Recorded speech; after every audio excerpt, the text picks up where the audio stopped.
It's me, Jonah, again. Welcome back to the kitchen table. I'm with my mom today. Hi, everyone. This is Mama Z. We are Souls Unshaken. Welcome to the kitchen table. I'm with my son, Jonah, again. We've been very busy lately, Jonah. How are you doing?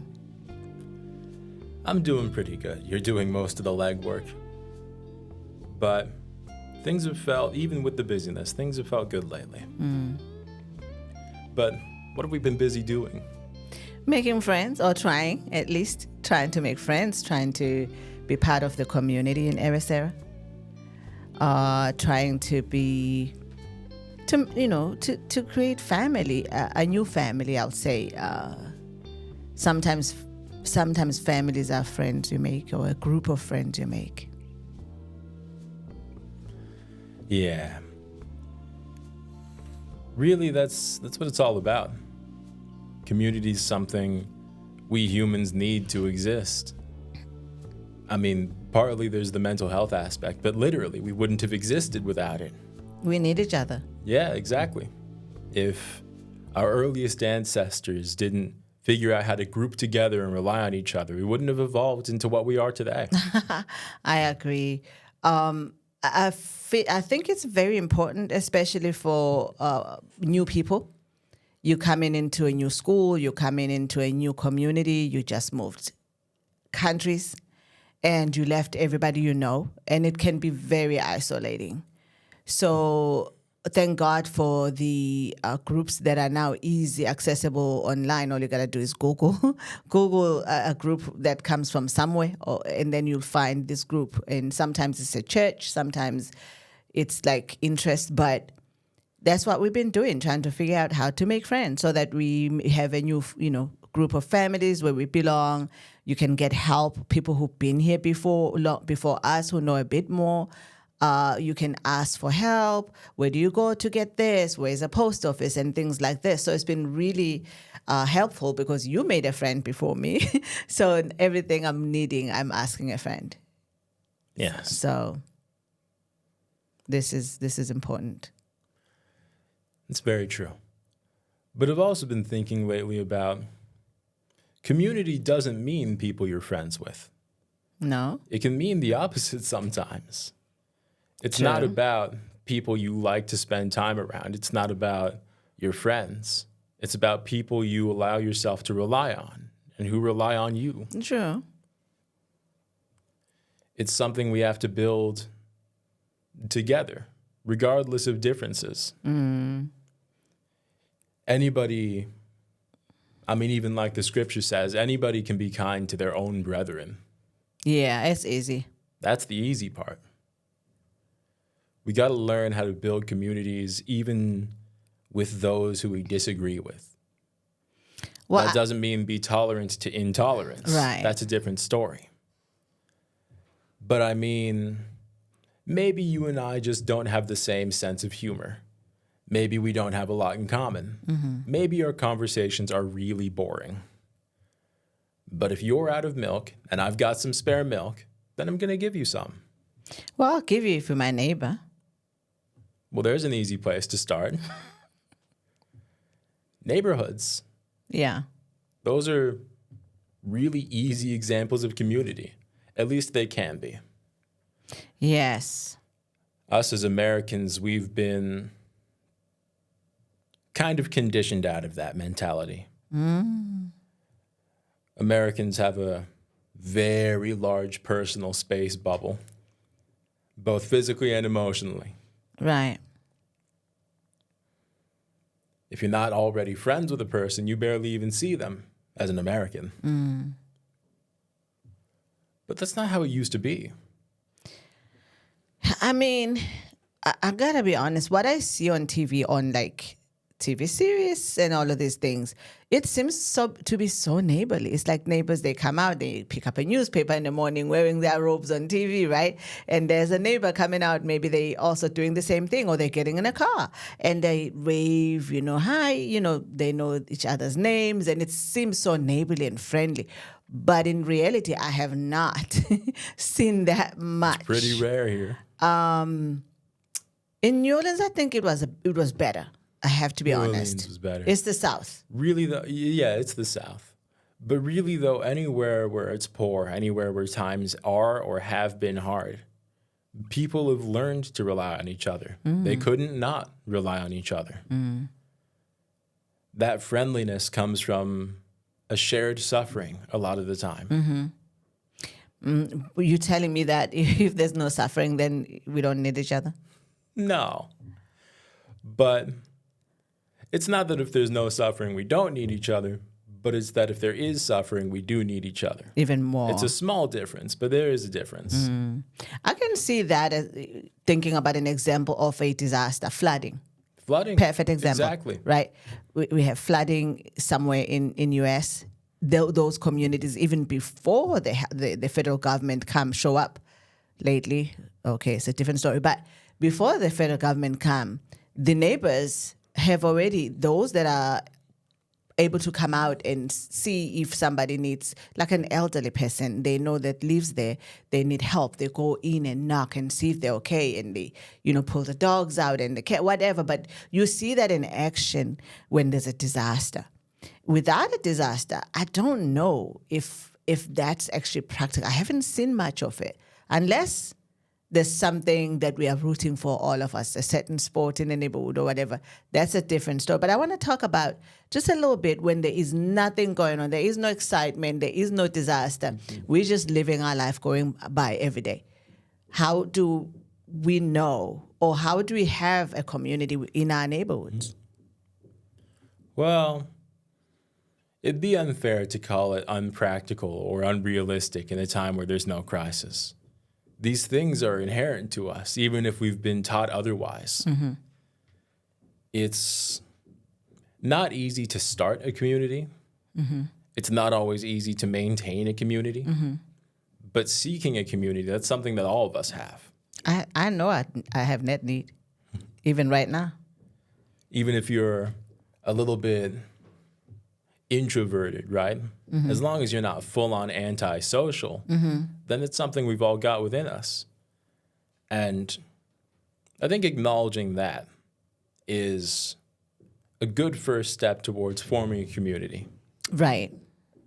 But even more than that, letting go to some extent of your own bubble. You got to be okay with sharing things. You got to be okay with sharing space. Maybe you got to say, hey, I don't need a 40-foot long yard. You have kids in the neighborhood, can they come play? They can come play.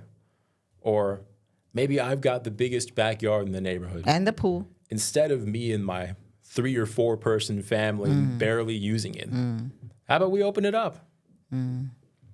Oh, that seems like a little invasive. You are introvert. I'm an introvert, yes, but I'm also a humanist. I enjoy my personal space. And that's not to say that the interests of others are always going to come before my own. Sometimes you do need to prioritize yourself. But that is to say that it's my firm belief, no matter how much I'd rather just be in my room chilling by myself, that both through crises and through mundanity, we all got to get through it together. Yes. Even if you don't do something as grand as opening your personal space all the time, try inviting people over for a cookout or a block party now and again. Oh, that's even better for me, because if I'm a private person and I'm an introvert and I would like to have people over, but I'm like shy and to go and invite people, whether you're doing it online or emails or, little pamphlets, however you do it, I'm shy. But I'd like to participate. And a block party seems like a perfect place, that the entire block is going to come and have a party. And you certain time, certain day, it's summer, right? And everybody in front of their house, they come out and put stuff and their chairs, and it's like it's a big party. but it's like all of us are doing it at the same time. And I'm not getting you into my home, but all of us, we're making this street a big backyard.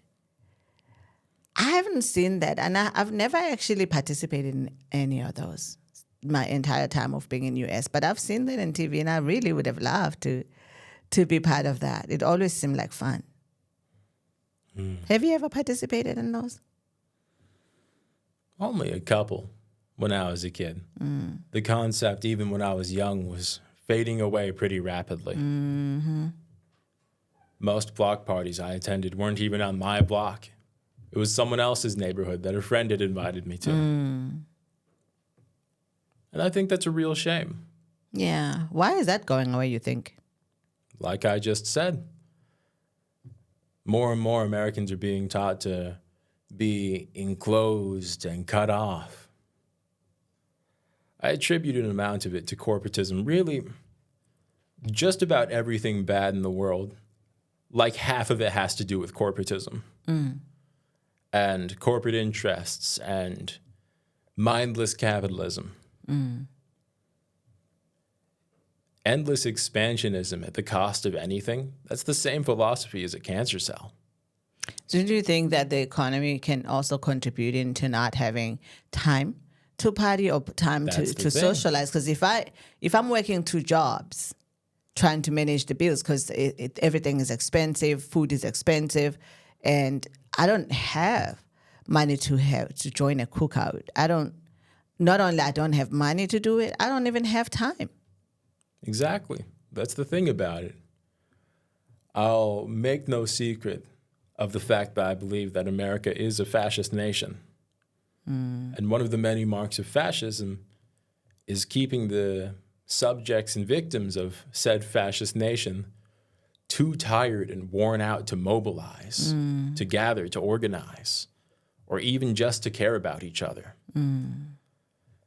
If the economy is so awful that I'm working 2 jobs and still not making enough for rent, then I don't have time to worry about anyone else's needs either. Exactly. But if all I can do is run, I don't have time to pick up someone who's fallen. But that's when you really need to be together. That's when you really need to be Because together. if I'm not able to afford, I know that next to me you also not able to afford. So that's when we need to come together, so that if I have bread and you have eggs, then we can eat together, eat breakfast. If you have potatoes and I have onion, we can do that, make that stone soup. I mean, think about this movie that we used to watch, Princess something that was in New Orleans. Princess Frog. Princess. What was her name? But the name was Tiana. I think it was just Princess and the Frog. Yeah, Princess and the Frog, and it was Tiana. And when Tiana is growing up, right, on her street, I don't know who's cooking gumbo, right? But everybody on the particular afternoon, there's just one word that comes out. They're sitting on the steps. Gumbo is ready, and everybody comes out of their own homes with a bowl, empty bowl. That used to be a reality. Right, to come and there's a pot, there's got food inside, and they come with their empty bowls and a spoon. And they just get the gumbo, and they sit all around in the steps and on the grass, and it's such a beautiful concept. Now, I used to think that wasn't on the movies, but actually, New Orleans is like that. It really is. Right? At least it was. Well, at least what I remember. It's been a long time. I since know what I used to live remember. there. But I'm saying to you that, look at that, right? That family who made gumbo went rich. They just had a bigger pot, right? Because gumbo is not that expensive to make. It's like soup. But even more than the gumbo itself, more importantly, they had more than they needed. And enough to share. But the joy of sharing, right? That is a community that I'm missing, and I think a whole lot of us are missing, and that's why we become so lonely and so isolated, right? Because there's nothing that. If I'm feeling sad and I'm home and I'm peeping outside, I'm hearing this noise and I'm looking outside, I'm seeing everybody's laughing and enjoying, I'm gonna slowly come up and see what's going on. And if it's more soup, yes, please. Right? To me, what a beautiful concept is that. We've talked enough about the way things are in America, I think, at least for the moment. I do want to return to something in a moment. But I mean to ask you, what was that community like? What was that like in South Africa for you? In my time of growing up at the time, I was too busy, mobilizing and walking on the street with people. But that alone That's was the community, though. reason, was a reason for us to be together, because we suffered together. And in our suffering, that's when we gain strength to come together to fight those Exactly. who oppressed us. We had a reason to come together, right? And I don't.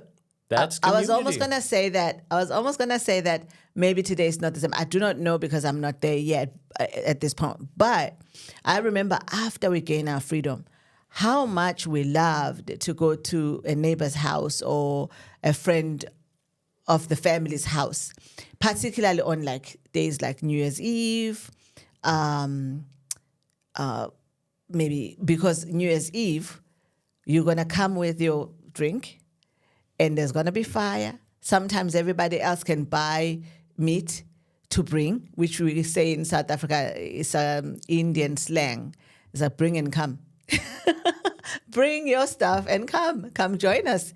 So bring and come, you hear that, you know what that means. It means bring your stuff. We're going to barbecue. We're going to bribe, as we use the South African term. But we enjoyed to be together. And on the 31st or 1st of January, when you go to the beach, it's packed. Families picnicking with big pots, and you be passing by, they'll invite you for biryani. Right? You just eat. You don't know these people, but they'll give you a plate. And that is community. So I do not know now because I have not seen that. I've been away for too long. But I want to believe that it's still the same. They do have challenges, of course. But when it comes to that togetherness and celebrating, especially sports, when South Africa wins rugby, for instance, when South Africa wins World Cup, something like that, then the entire nation is vibrating with excitement. That's the one thing that can bring them together, no matter how much they are suffering. Another thing that brings South Africans together is if you pick on them and one of them. They can fight, but you better not attack one of them. Immediately they come together. It's like, I can say my dog is ugly, but don't ever try and say my dog is ugly, because the entire group is going to be attacking you back. So there's that spirit that that quickly gathers them back. It's either they're fighting for each other or they are celebrating. So there's something that always brings them together, no matter how much they fight. So I'd say, yeah, I enjoyed that, and I miss it sometimes. There's something you said that was very current. Sports. Obviously, we've got the World Cup going on. Yeah. And it's, as much as I'm no fan of the American government or nothing, it's a delight to see Europeans discover American fast food for the first time and be like, why don't we have this? I've been loving that so much, especially for the kids. There's one video I saw this morning of... it was a British guy, first time experiencing the Southern comfort food. It was a fried chicken and some biscuits with gravy.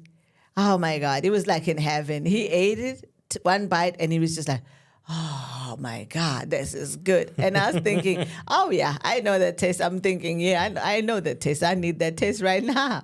But it's so beautiful to see that, right? But more than that, look at what's gone on with the Knicks. Oh, man, I've been missing New York. What's it been, 50-something years? Around That's then? like 53, I think. 53 Yeah. years. Not a win for the Knicks. Yeah. But not only did they pull off the win, even if they didn't, they had all of New York rallying. Oh, my Lord. That the entire city is crazy right now. You know how tough it is to get most of New York to agree on anything? They just like on the streets, and it's like everywhere there's a screen, and the mayor is young, he's exciting, he's on the ball, on the roll. He cares. is killing it right now. It's like He's actually a New Yorker. I know. I'm like, man, I want to be in New York right now. It's so fun. And then the Knicks, of course. And all I'm saying is like, Jay-Z song. Yeah. New Empire State of Mind. York. And then what was the other thing they were saying? Like somebody was talking about, my bagels are Jewish. Yeah, I love that clip. It went viral. My mayor is Muslim. My bagel is Jewish. My Christian Dior. Nick's on 4. That was so cool. And I thought, yeah, of course. And for a New Yorker, it didn't matter if you never watched any sports, even a single day in your life. You were cheering that day. Yeah. And then I think this Thursday, is it tomorrow, they are having a big parade.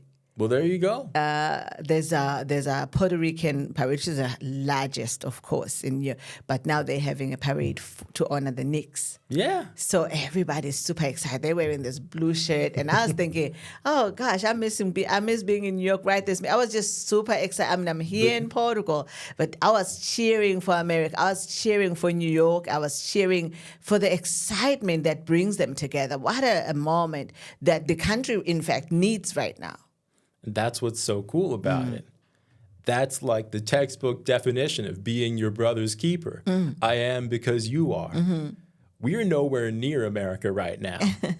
We left it for safety concerns. We haven't really even thought about it that much recently. But here they are, the Knicks. Not even a city either of us is technically from. Yeah, right. But here's the Knicks winning. And we're all feeling that New York pride right now. Yeah, exactly. I'm like, oh, I wish I was there because I'd be I feel like I won because they won. Yeah, exactly. We all won. We all won. Yeah, because we're claiming that. Right? Exactly. But it's not just Knicks going on. It's World Cup. The World Cup, too. Yeah. South Africa had a first game, and they lost.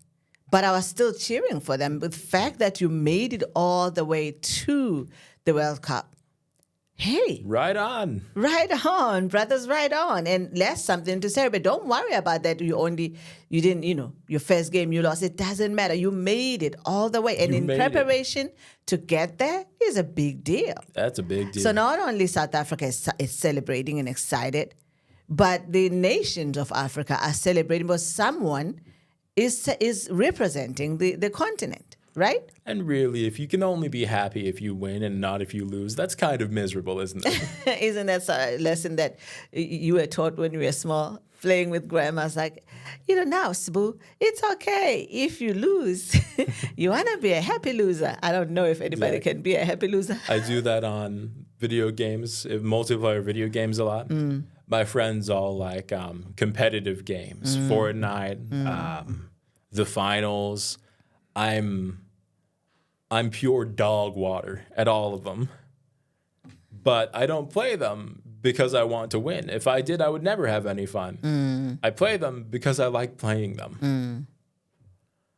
And that's kind of what it's about. So South Africa didn't win. Even they lost on their first game in the World Cup. Yeah. So what? But they were in the biggest stage of the world. They made it. They made it there, right? They made it there. So now, okay, so I'm not going to be cheering for South Africa because they're not there anymore in a sense. Now we have to cheer for America. But I'm also in Portugal, and I'm loving Cristiano Ronaldo. Of course. The whole world loves him, CR7. One of the biggest names in all of sports. First I was like, CR7. Then I finally figured, it's his number. It's his number. And when you see him score a goal, oh, my God, that's magic. Really, he's an incredible player. No doubt. And at this point, literally, I'm rooting. Don't mind me, America. I love you so much. I'm glad. But come on, let Ronaldo win. He deserves it. Just literally step back, let the guy win. All right. But really, I'm rooting for so many different teams. Not even teams that I've got any affiliation with, but teams my friends have affiliations with. I'm rooting for Norway recently, for England. Oh. For Germany. Who brought their own food? Was that Norway? I think that might have been Norway. They brought their own food. I was like, yeah, you're right. You live in a way that's like, environmentally friendly. Fair enough. Why would you want to eat anything? I get it. In terms of health, in terms of economics, in terms of the ecosystem, they're a million miles ahead of the U.S. Absolutely. So fair enough. Exactly. So we're talking about sports. We're super excited, but is that one of the thing or the best thing that unites us as a community, even from across, because like I didn't know much about Portugal's soccer team, but I know enough about Ronaldo. So because of that, I'm myself a fan, right? Am I belonging to the CR7 now? Fan base. Who cares? That's what I think about being a fan of something. And I want to talk about fandom for a little bit. Maybe before you go there, before you touch on that one, because that's the next segment, I want us to talk about just a tiny bit about ways people form communities in wherever. Is it religion? Is it food? What is it? Living in a neighborhood or town? What is it? What do you mean? That's pretty inspecific. But I'm saying, what exactly allows us to form a community? I'm talking about physical, not in a distance. Is it because I live next to you? Is this my neighborhood? Or is it because we live in the same city?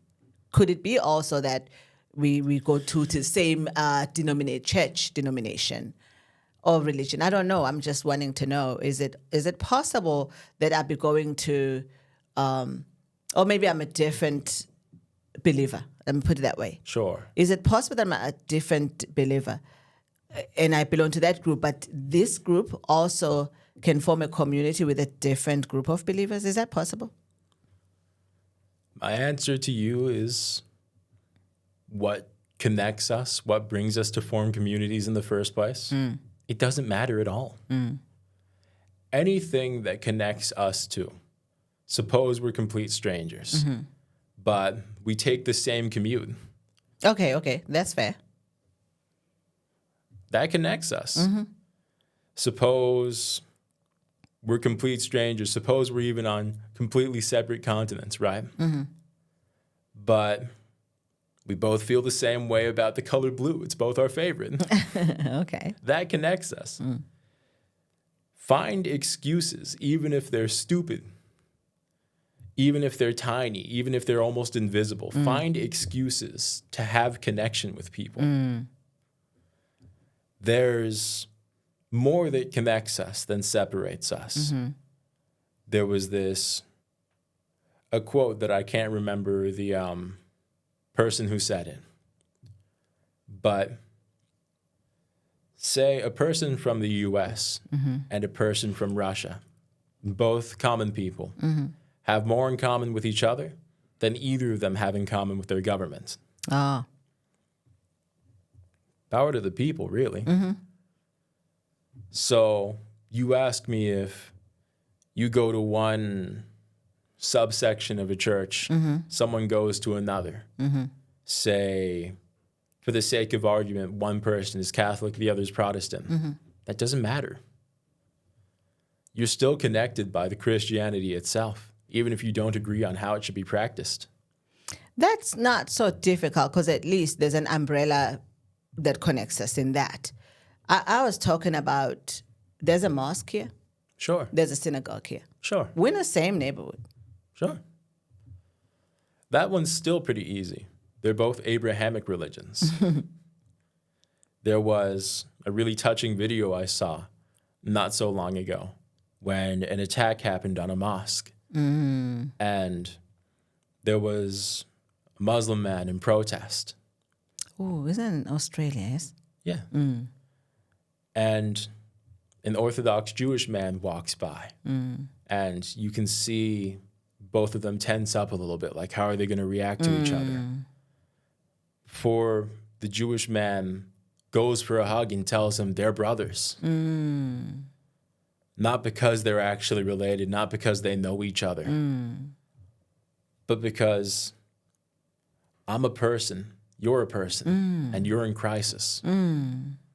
If you're in crisis, I'm in crisis too. Exactly. Oh, that makes me feel emotional. That is so beautiful. That's what community's about. That's what it's supposed to be. That's what it's supposed to be. I don't need, say my neighbor's got a power outage like full power outage. They don't have lights. They don't have refrigeration. They don't have cooling. They're in crisis. I'm in crisis too then. Yeah.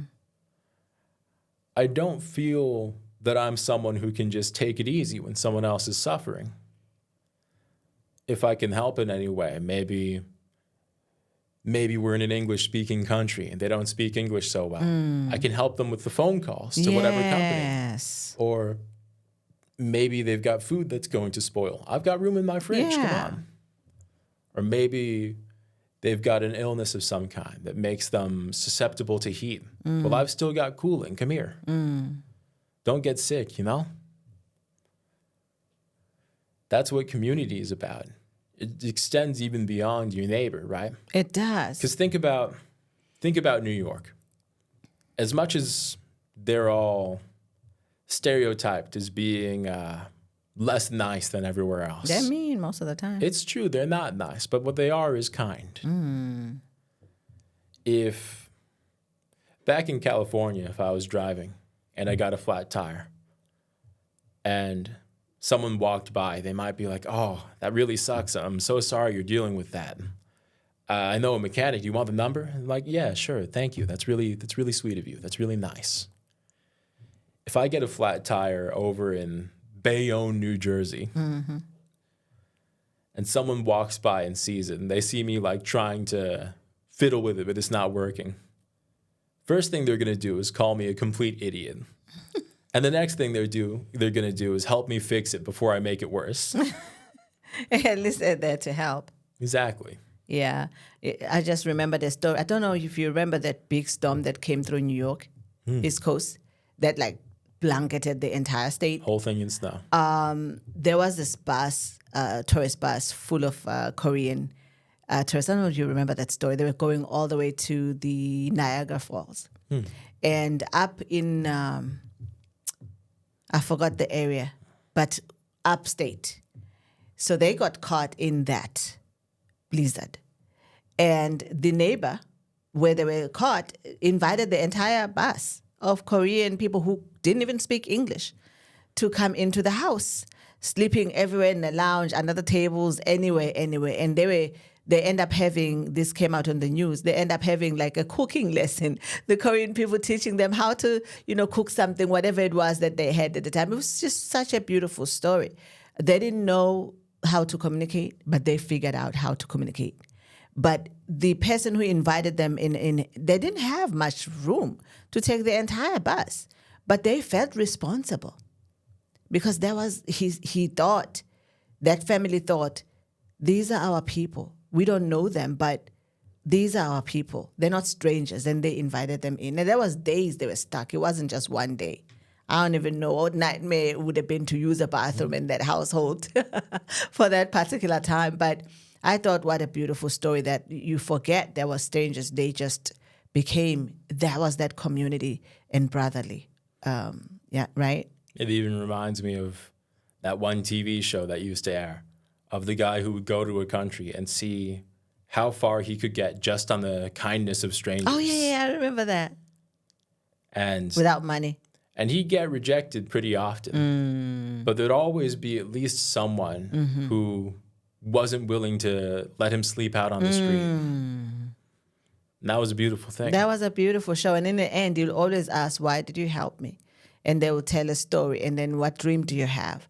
And they'll say, and then all of a sudden he'd say, I'm paying full for this and this. And there'll be tears because they didn't know he had money. But that's beautiful. Now, if you want to talk about, these things that make us go viral, if we want to do viral, that's the action that you need. Not this nonsense of annoying people on the street, doing tricks. Oh God, that pisses me off. But anyway, that's another episode. Let's go back to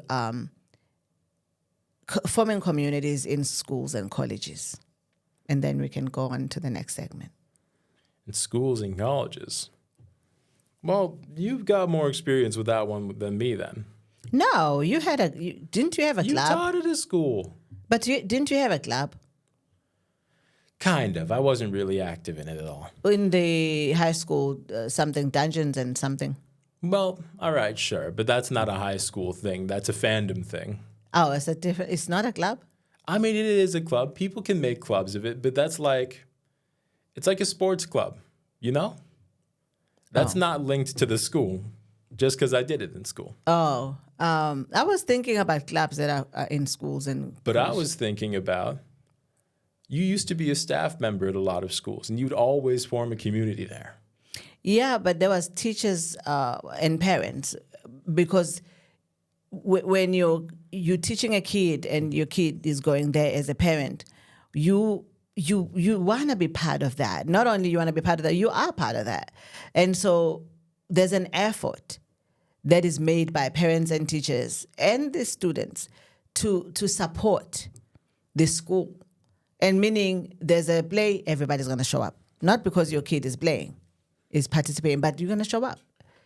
And then there's fundraising, everybody's going to show up. It's going to be 100%. That's that. You remember Mr. Postema? Of course. He even wears silly costumes, and everybody's rooting for him. He's going to wear that silly costume. It was always fun. Our principal. And so that, we're seeing him visiting every class and emails coming, and the parents know that in this day he's wearing this costume. And everybody, even if it was $5, wanted to. That's a community. Why was it so important? It's because for the school to continue to go on, its own community must support it before you go outside to invite others to support the school.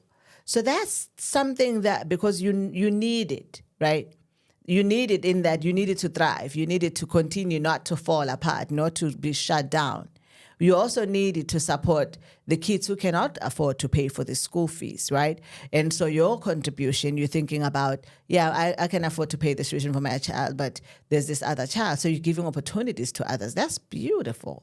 That is beautiful. But I was just thinking about outside of the structure, I guess. But you say all that like you were just doing the bare minimum. But who's the one who would bring in bagels every Friday? Oh, we know about food, all right? But see, that's not normal for a lot of Americans, especially not in that region. It meant something that you showed up and you brought things to share with people, not because you were trying to butter anyone up, not because you needed to make a good impression. You'd already made a good impression. But because you cared and you wanted people to know that. You just reminded me of the email that came from Miss Postema, actually, mentioning Miss Postema earlier.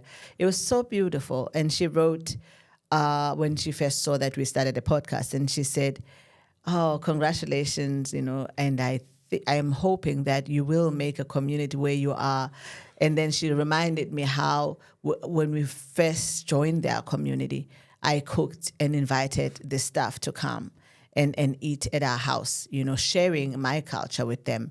And that is a community. So you have to kind of make an effort, isn't it? To maybe not necessarily open your house, but bringing bagels if you can, from the Jewish bodega or Jewish deli. You bring those bagels to excite everybody in the morning. There's coffee in every staff room. But there's, just bring bagels. Maybe, now we're not in New York. Portugal is famous for their bakeries. Bring the bread. Bring the buns, which are so nice. Mm-hmm. Invite people, your neighbor, to barbecue. Do we know our neighbor here? We met our neighbor. We did meet our neighbor. Thank God. First day we showed up. Yes. Our neighbor knocked on our door, brought a little snack. Oh, I remember that. That was so sweet. You forgot? Yeah, I didn't forget that they came, but I was thinking about others. I was actually surprised because we didn't expect it. It was a really first day. And there was somebody knocking and they introduced themselves and they could speak the language because we didn't know how to respond. We didn't even know how to say good morning or whatever. And they came and they could speak English. It was so exciting. If you need anything, just knock here, we're here. I was like, wow. And then we met the one on the right. We met the one on the left.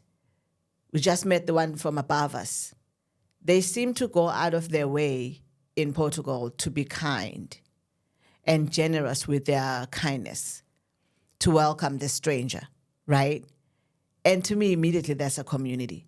Mm-hmm. All we have to do now is to invite them for a bagel. You know why I think it's easier here than in America? Mm. America is designed, again, corporatism at work is designed so that everyone is all go, go, go all the time. Even loitering, even standing around doing nothing, that's illegal.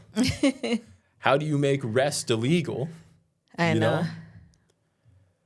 But this country, this is a country of nosy old ladies staring out of even the windows dog. and little old men sitting together at cafe chairs or cafe tables and people playing chess in parks and little dogs barking at everyone. Yeah. This is a country where all those things are still real, where people still do things, people still go to places just for the sake of doing it. Right. There's people who wake up every morning, go to a cafe and sit down, maybe have some coffee, just because. And they stare at people, and it's okay. And they stare at people, and they do that like all day. It's a skill. And it's all right. It's a hobby. And People watching, it's I a love hobby. seeing old men and old ladies in different tables, groups, gossiping and laughing and having coffee. What a beautiful thing. I've loved seeing this area has multiple beaches, and at all of them, so long as it's not the middle of the night, but even then sometimes too, you'll see at least one or two groups of old fishermen chatting with each other. Those ones, every time you and I pass, they stop talking and stay and follow like this because it's like, whoa. Portuguese people are very short, so I do surprise a lot of people. I love that every time. It's like so beautiful to see. Thank God for Portuguese people being so wonderful. And the community here is so warm, so kind, so generous. And it's such a good feeling to be in a place like that. I'm feeling like home right now. Yeah. I'm feeling like home. Let's move on to the next segment, which is, communities that are formed online, internet. Well, there it is. I'd say even before internet, just fandoms. Communities born of hobbies, yes, but also just plain interests. Like you mentioned earlier, Dungeons and Dragons. In high school, I was a member of the Dungeons and Dragons Club, which was founded by one of my friends. And very few of us actually particularly played Dungeons and Dragons. I mean, we enjoyed it. We were there for it. But we had no prior experience. If someone asked us to make a skill check using our D4, I didn't know what that meant. But you were part of it. It came to a point where every now and again there would be an entire table of players where someone would be like, okay, make a persuasion check. And we just go, what die is that one? They'd have to tell us which die to roll. And that's the thing, though. It wasn't about being good at D&D. It was about experiencing D&D together. As a group. Or even, I'm part of the Star Wars fandom. Star Wars has been something I've liked for quite a long time. So already, automatically, there's a connection there between me and anybody else who likes Star Wars. You have something in common that you share by loving this. Now, most of us in the Star Wars fandom just go to war with each other about Star Wars. A lot of people arguing back and forth about who's misinterpreting what and what films were good and what films were bad and why and all that, right? It's a mess. But there's still an amount of pride I can take in that. When, say, for example, something related to Star Wars does really good. Like, yeah, that's me right there. I mean, it's not me. I'm not acting in the film or the show or the movie or whatever. But that's something I've been following for a long time. I can take pride in that. Of course, with things like that, you do get gatekeepers. People so wrapped up in that community that they feel a need to protect it from anything they consider unworthy. Maybe Star Wars has had a lot of extra media over the years, video games, books, TV shows. Say you're someone who's only watched the movies. You're still a Star Wars fan, but there's plenty of people who wouldn't consider you to be. Plenty of people who would call you a fake fan, or recently a word I hate that's been going around, they call you a LARPer. What's in that? reference to the word LARP, or live action role play. Oh. Live action role play usually refers to stuff like D&D. Or, well, maybe not. That's just role play in general. But think about historical reenactments. That's live action role play. Okay. But people use the term LARPer now as an insult. Say you're a fan of Pokemon. There's like a bajillion Pokemon games, but you played like 4 of them when you were a kid and you really loved them. People call you a LARPer if you haven't kept up with the like 17 more they've made since then. Oh. So as much as you get the community with fandoms, you also get gatekeepers. You also get people who get all the way lost in the sauce. People who, for example, there's a bunch of people who like to watch certain anime. One of those anime that's pretty popular is My Hero Academia. Very fun little story about high school, but they're all superheroes. It's cool. But people make up their own little fan stories about these characters. And sometimes they get so wrapped up in these stories that when they're not corroborated by the show itself, when the show doesn't fit to the sort of ideas they've formed about it, they send death threats to the actors and the creator. No way. It's crazy. So there's a dark side to being in a fandom. That's crazy. But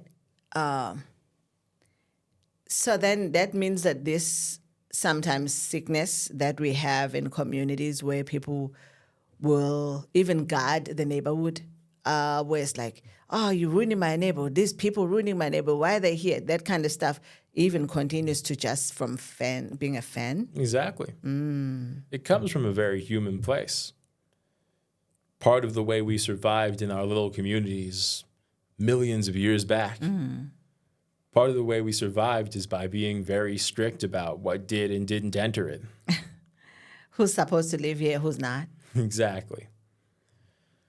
But for the most part, those times are over. But we still hang on to the instinct. Right. It's something we need to learn to rise above. But also, fandoms do predate the internet. Sports fandoms, that's a big one, a common one. Yeah. But also think about in the earlier 1900s or the 1800s or before then or anything else like that. Think about explorers clubs. Oh. Or artisan guilds. What about gardening club? Is that a new thing? Not really, no. Book clubs? Book clubs, not new either. Oh. Cooking clubs? Cooking clubs. People who've got interest, or like photography clubs. Oh, yeah, right? yeah. The first selfie ever recorded was by a group of photography fans in the 1800s, I think, late 1800s, who grouped together and figured out how to launch a camera off of a tripod with a little rocket. And ran to join the group. And have the picture be taken as the camera's in the air. Wow. And that's the first selfie ever, a camera that's been launched into the sky by a little by a little photography club. That is so cool. Things like that. We've been finding ways to connect with each other over our interests for the longest time. How do we keep that going where it's being lost? I don't think we really have to. I think that particular part, taking an interest in something and seeking out people who are also interested, not only is that something that's always going to stay with us, that's easier now than ever. That's not being lost at all. But you might say for the physical aspect, there's not a whole lot to be done about that one. If you're in an area and the people in that area just aren't interested in the same things you are, what are you going to do about it? Well, you go online, find another group. Next town. Exactly. You go online. So it's not being lost at all. So kind of like what we do here for me when I'm moving to a place, I go online. I'm looking for experts in a group, Facebook group, and IG, and then I find the group, I join, and I follow, and then I look all the time. Are they having any like coffee meetups or whatever meetups? And I'm gonna go there, and I'm going not because I'm not scared. You do feel nervous when you don't know the people, but I'm going because I want to be part of the community. I don't want to be isolated. And as soon as I go there, I know I will at least connect with one person in a group. And that one person that I connect with, that becomes my person, because that's the person to go to for whatever question I have as a newbie in the area. And then before you know it, you get invited again for another group. And then now your community is growing, right? And you become part of the community. It helps when you're new and you don't know nothing to feel like, oh, even though I'm missing my friends at home or my family, at least I'm forming another here. So that is very good. And it's been helping. And I'm starting to feel at home. We've made a few friends. Yeah. Yeah. Anywhere and any way you can. It's valid. I remember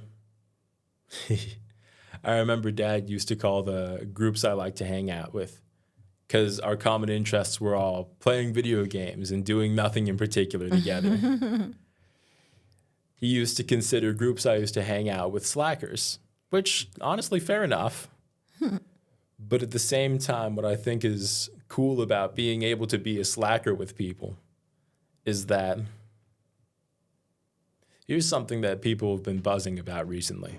Elon Musk, world's first trillionaire. And though most people, rightly so, hate the guy, I think what's kind of cool about him in particular being a trillionaire is, first of all, if you're a trillionaire at all, that's inherently unethical. You've got decidedly too much money at that point.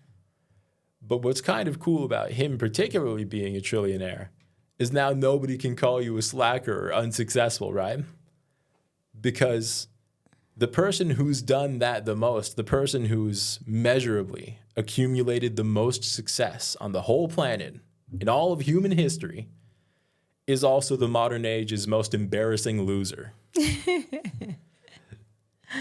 So you say, I'm broke, I don't have enough money, I need to be chasing the bag. There's a guy who's already done that more than anyone else, and he's still the worst guy. It doesn't give you like all the glory. Exactly. He's a walking argument for why being rich doesn't mean anything. It doesn't just, you don't get celebrated regardless. Exactly. Wow, that's interesting. There's so many quotes that are about community that we say and we hear all the time. It could be about politics, like, we're stronger together. Right. A house divided can't stand. And things like that. And they're so good because truly, whether it's about voting for your rights, as a group, as a bloc, or just encouraging each other to participate, whatever the reason, the fact that we have sometimes a common cause to come together for, that's a good thing, because then you belong to something, right? And you can stand up for something and participate in something. That's something we all need to do. We need to belong to something. But also that can be dangerous because it's very easy to prey on that emotion. Think about fascist conformism, where everybody needs to be the same. Or just fascism in general. It preys on that need to belong to something. That's also why you hear so many people say villain era, right? That's why villains in fiction and real life can be so appealing because they rely on strong identity.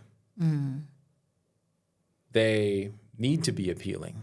But isn't that strong identity is always based on putting someone down? Always.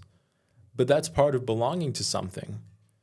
If a whole group of you point at someone else and say, not that one. Say, that one's less than us. We're on top. We're better. That preys on that need to belong to something. So that's... If you feed into that, that doesn't make you evil. It does make you misguided. But more than that, it makes you a victim of some very powerful psychology. What an unfortunate situation that is.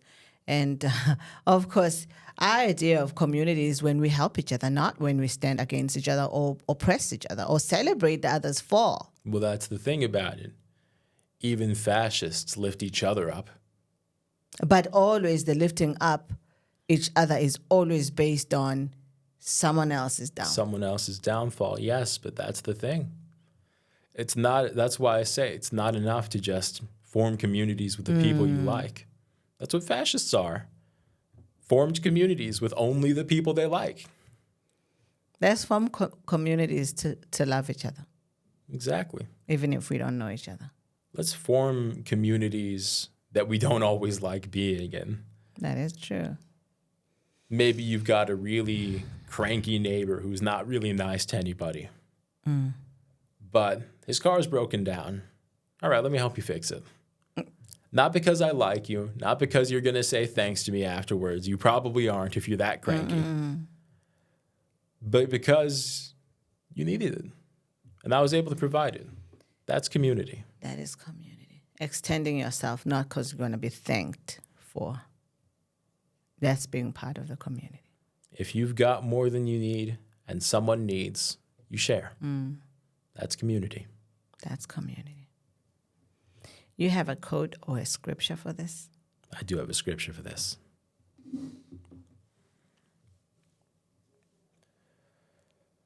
Unfortunately, the name of this book always gets me. I can't quite say it. Ecclesiastes? That's Is that it. it? You say it. Ecclesiastes. You say it. First time for everything. Chapter 4, verse 9. 2 are better than 1, because they have a good reward for their toil. For if they fall, one will lift up the other. But woe to one who is alone and falls and does not have another to help. That made my heart just sinking a little bit. It's hard to admit sometimes that there's moments you know you've intentionally let others fall without helping them up. Let's change that. Let's change that. I'm just going to pray for those who need lifting up, who needs a hand, that God, provide for them someone who will remind them that we all need each other. No man is an island. Each one needs one. And if God, we can be anything, let us be those who lift each other up. Let us be those who lift the one who's down. Let us be those who is available to sit at the bus stop next to the one in silent. Let us be those who look and remember there's an elderly in the neighborhood. Let us be those who look after those animals that are left behind with nobody to help them with food. Let us be those who remember the cat in the neighborhood and give them water. We thank you for this. In Jesus' name we pray. Amen. Amen. I am glad you're part of my community. Let's build a bigger one than just us two. We are on a mission, brother. We're on we the are way. on a mission. Soon enough. Soon enough. I hope you become part of our community too. This is what we're doing. We're building a community, the kitchen table community. And even if you don't, build one at home where you are. You sure you know all your neighbors? maybe someone could use a friend right now. Yes. Try to be that friend. Amen. I'm your friend. Thank you for being I'm my your friend. Thank you for being my friend.